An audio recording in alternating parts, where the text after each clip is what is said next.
Hello friends and नमस्ते, तपाईहरुलाई मेरो युट्युब च्यानलमा फेरि पनि स्वागत छ। सो आजको भिडियो चाहिँ बाइ द टाइटल हजुरले थाहा पाइसक्नुभयो, मैले चाहिँ खुसी हल भिडियो लिएर आएको छु। सो तपाईहरुलाई एक एक गरेर देखाउने छु। यो चाहिँ मैले महिनाभरि बनाएको हो। हजुरहरुले चाहिँ मेरो पुरानो भिडियोको यो मेसेन्जर ब्यागको ट्युटोरियलमा चाहिँ एकदमै धेरै माया दिनुभएको छ। त्यसको लागि चाहिँ म धेरै धेरै धन्यवाद दिन चाहन्छु।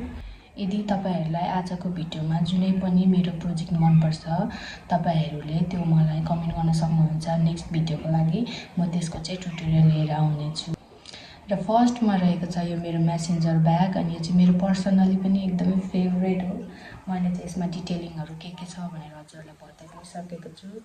अनि यो टिकटकमा पनि मेरो हेर्न सक्नुहुनेछ। अनि मैले चाहिँ नेपालमा हुँदा एकदमै धेरै सेल पनि गरेको थिएँ यसमा। अनि यसको यो तपाईको आउटकमहरु पनि एकदम राम्रो आएको छ।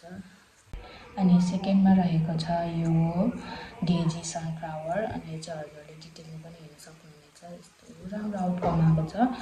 अनि यो चाहिँ मैले एकजना यहाँ बहिनीलाई सिकाउँदै थिएँ, उहाँले बनाउनु भएको। अनि सबै यो एड चाहिँ मैले गरिदिएको हो। सो यो तपाईहरुलाई राख्न चाहे मैले। र थर्डमा रहेको छ एकदमै क्युट ट्युलिप्सको हेडब्यान्ड, अनि यो चाहिँ एकदमै फिनिशिङ पनि राम्रो भएको छ। त्यही भएर चाहिँ म कलर राम्रो भएर चाहिँ तीनटा बनाएको हो। सो हजुरलाई यदि मन पर्यो भने यो पनि कमेन्ट गर्न सक्नुहुन्छ। म छिट्टै नै ट्युटोरियल हाल्ने छु।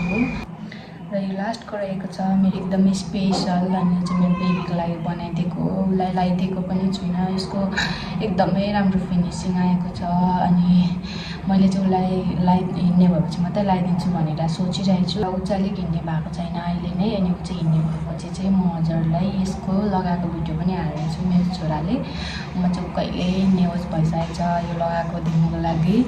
सो त्यो पनि छिट्टै हुनेछ हैन। अनि तपाईहरुलाई छिट्टै नै यदि यो पनि हजुरलाई मन पर्यो भने यसको पनि म ट्युटोरियल ल्याउने छु। सो आजको भिडियो चाहिँ यति नै। आई होप हजुरलाई धेरै मन पर्नेछ। अनि हजुरलाई जुन मनपर्छ प्लिज कमेन्ट गर्नु चाहिँ नबिर्सिनु होला। फेरि पनि अर्को भिडियोमा छिट्टै भेट्ने छु। त्यतिन्जेलको लागि टाटा।